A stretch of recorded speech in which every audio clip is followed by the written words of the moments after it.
What's up, everybody?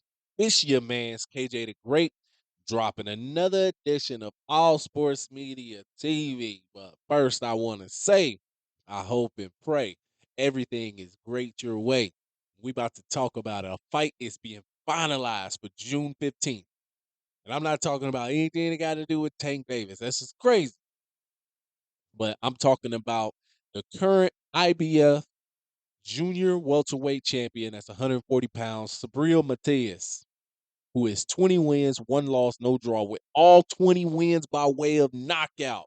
All 20 wins by way of knockout. Now, he recently fought his last 6 fights with the PBC, but about a month ago or so, he signed a 3-fight deal with Eddie Hearn's Matchroom Boxing, and all their fights are shown on the zone. So he signed a 3-fight deal. Yes, 3-fight deal. Now, he will be taking on in this fight. They're finalizing it, and he'll be taking on Liam Parro. I believe it's how you say it. Paro. Parro. And he is 24 wins, no losses, no draw, with 15 wins by way of knockout. He's a southpaw fighter. He's a real challenge. Now, let's double back a little bit. So, the one loss that Subriel Matias had, he lost it. It was by decision, but he came back. He avenged that loss and by a 9th-round knockout. And he went on. He picked up the IBF strap, and he's been champion for a while now. And the 140-pound division has gotten stacked. You got Tiafimo, WBO champion. You got Devin Haney, the WBC champion. Man, like you got I mean, you got Rolly Ramiro. He's the WBA champion, but I'm not going. He's not that guy. But this fight is scheduled to take. They're finalizing this fight to take place in Manatee, Puerto Rico. And this for Subriel Matias, this will be a homecoming type of fight. And Eddie Hearn, he loves giving his fighters homecoming fights, especially when they're on the trajectory to do great things. He always tell them, you hold up your end of the deal, I'll get you a homecoming fight, and then we'll go on to bigger and better things. And that's a part of what is going down right here. Um, Subriel Matias, he's ranked as the number 3 junior welterweight in the world. I think that's behind Teofimo Lopez and Devin Haney. Um, he's 31 years of age. So yeah, he's like, you know, right there in his prime, you could say. Liam Parro, hope I said it right. Somebody correct me. He's 27 years old. He in his last fight, man, I remember watching this fight. I thought, man, this is crazy. He got a 6-round TKO over Montana Love.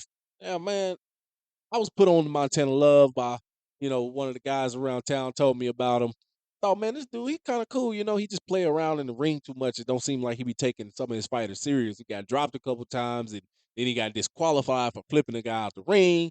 I'm like, damn, man, what are you doing? I.e., flipping dude out the ring. But um, Liam Pearl, Australian fighter, he's fought all his fights except for 2 in Australia where he lives at. But other than that, I think this guy is a good fighter. He's a southpaw, like I said before. He has a decent jab, um, but he's not the most lively on his toes type. But he can move. He can move really well. Subriel Matias, we all know what he's coming with. He's coming in. He's looking for the knockout. He's a showman for sure, but he definitely is wanting the big fights, and I believe this is not only this being a homecoming fight, this definitely should be the type of fight that he takes. I'm sure he takes every fight serious. I'm sure everybody does that, but what I mean is he takes this fight as like, okay, I win this fight. I win this fight in good showing, good fashion, probably a knockout, early knockout or mid round knockout, and then I move on to possibly unify against either Tiafimo, Devin Haney after his fight with Ryan Garcia, or Rolly Ramiro if he beats um, Pitbull.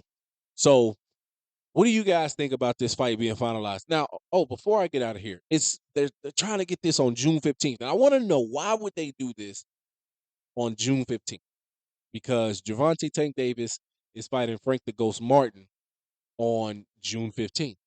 Is what they've said is going to be on June 15th, and that fight is looking like it's going to be a double header with David Benavidez fighting Alexander Bostic on the same card. So more people are going to tune in for that than they're going to tune in for this. So while they're getting this fight finalized for June 15th, I think they might move this fight to the week before or the week after, just so they can you know, get the viewers in. Now, don't get me wrong, they're gonna have some loyal viewers tune in if they do this on the same day. You got everybody over in Puerto Rico. You got the people who are Liam Pearl fans. They're gonna tune in for this fight. So I think if they do that, they'll still get a good showing of people tuning in. But Javante Tank Davis, he's one of the faces of boxing. So a lot more people are going to be tuning in for his fight. I'll be tuning in for that fight. Clearly.